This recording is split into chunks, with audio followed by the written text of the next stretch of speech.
Shalom saudara, setiap orang tua pasti rindu mewarisi sesuatu kepada anak-anak kandung mereka.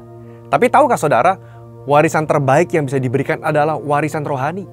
Sederhananya, seorang anak kecil umumnya akan meniru apa yang orang tuanya lakukan. Nah, warisan rohani berbicara anak meniru kehidupan rohani dari orang tuanya. Bagaimana generasi berikutnya bisa berjalan di dalam iman, dan bagaimana warisan iman ini bisa turun dari generasi ke generasi. Hari ini kita akan membahas mengenai mewariskan kekayaan rohani. Warisan rohani lintas generasi ini sangat terlihat di dalam penyebutan Allah Abraham, Ishak, dan Yakub. Abraham yang dikenal sebagai bapa orang beriman mendidik anaknya Ishak agar juga memiliki iman yang benar kepada Allah. Dan Ishak pun meneruskan teladannya kepada Yakub anaknya. Dalam konteks perjanjian baru, kita juga melihat bagaimana Paulus memuji imannya Timotius muda yang pertama-tama hidup di dalam neneknya Lois dan diwarisi kepada ibunya Eunike dan akhirnya turun ke dalam kehidupan Timotius. Dalam perjanjian lama, spiritual legacy adalah pemuritan berbasis keluarga yang diperintahkan oleh Allah melalui Musa agar setiap kepala keluarga untuk mengajar dan mendidik anak-anak mereka secara berulang-ulang. Tercatat di dalam Mazmur 78 ayat 5-6, telah ditetapkannya peringatan di Yakub dan hukum Taurat diberinya Israel. Nenek moyang kita diperintahkannya untuk memperkenalkannya kepada anak-anak mereka, supaya dikenal oleh angkatan yang kemudian, supaya anak-anak yang lahir kelak bangun dan menceritakan kepada anak-anak mereka. Dalam perjanjian baru, cara hidup jemaat mula-mula juga menciptakan lingkungan yang kondusif agar iman itu bisa diwarisi ke generasi berikutnya.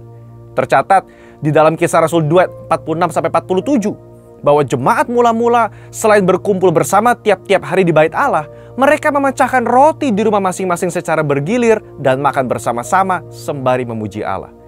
Dalam rumah masing-masing, tentu seluruh anggota keluarga ikut serta, termasuk anak-anak, di dalam mendengarkan pengajaran, berkomunitas, dan memuji Allah. Disinilah proses mewarisi nilai-nilai rohani itu terjadi. Apa yang dapat kita wariskan kepada generasi berikutnya? Setidaknya ada dua hal yang dapat kita warisi. Yang pertama, warisan iman. Iman terkadang dipelajari terbaik bukan dari ibadah, tetapi dari kehidupan orang tua yang dijalani bersama dengan anak-anaknya. Orang tua dapat menuntun anak-anaknya dalam mengenal kebenaran firman dan mengenal Yesus secara pribadi sebagai Tuhan dan Juru Selamat. Tidaklah cukup hanya menitipkan anak di sekolah dan di gereja untuk belajar mengenai iman Kristen kalau di rumah praktek iman itu tidak dilakukan bersama. Luangkanlah waktu antara orang tua dengan anak untuk membahas isu-isu terkini, dilihat dari perspektif Alkitab misalnya. Apabila anak-anak sudah beranjak dewasa, alih-alih mengajar mereka seperti anak yang masih kecil, peran orang tua berubah menjadi teman diskusi. Yang kedua, warisan perjalanan rohani. Tentu sebagai orang tua, kita sendiri memiliki cerita bagaimana kita berjumpa dengan Tuhan dan pengalaman-pengalaman rohani lainnya. Bagaimana kita pernah ditolong Tuhan Yesus misalnya dalam pekerjaan, kesehatan, dan hal lainnya. Ini perlu diceritakan kepada anak-anak sebagai warisan perjalanan rohani agar kelak ketika mereka menemukan masalah yang sama dalam hidup, mereka bisa dikuatkan dari kesaksian orang tua mereka. Di dalam menjalani hidup, tentu orang tua sudah jauh lebih berpengalaman dalam mempraktekkan kebenaran firman dan melihat hasilnya. Ini yang perlu diwarisi kepada generasi berikutnya. Bagaimana Allah itu setia kepada mereka yang berjalan sesuai dengan firman-Nya, sekalipun misalnya dunia mencemooh. Dalam pemuritan berbasis keluarga ini, warisan rohani bisa diteruskan dalam berbagai cara. Pertama, melalui keteladanan.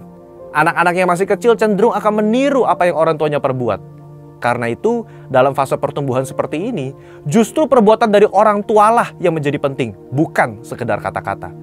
Orang tua bisa mencontohkan bagaimana berdoa bersama, menyembah sebagai keluarga, dan membaca Alkitab di depan anak-anaknya. Yang kedua, melalui mesbah keluarga.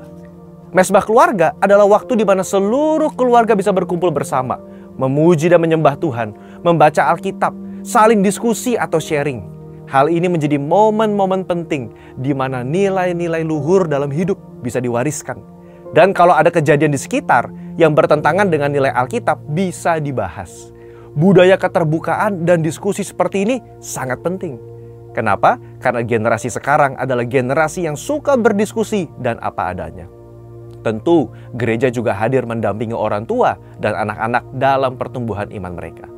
Yang ketiga, melalui kehidupan sehari-hari.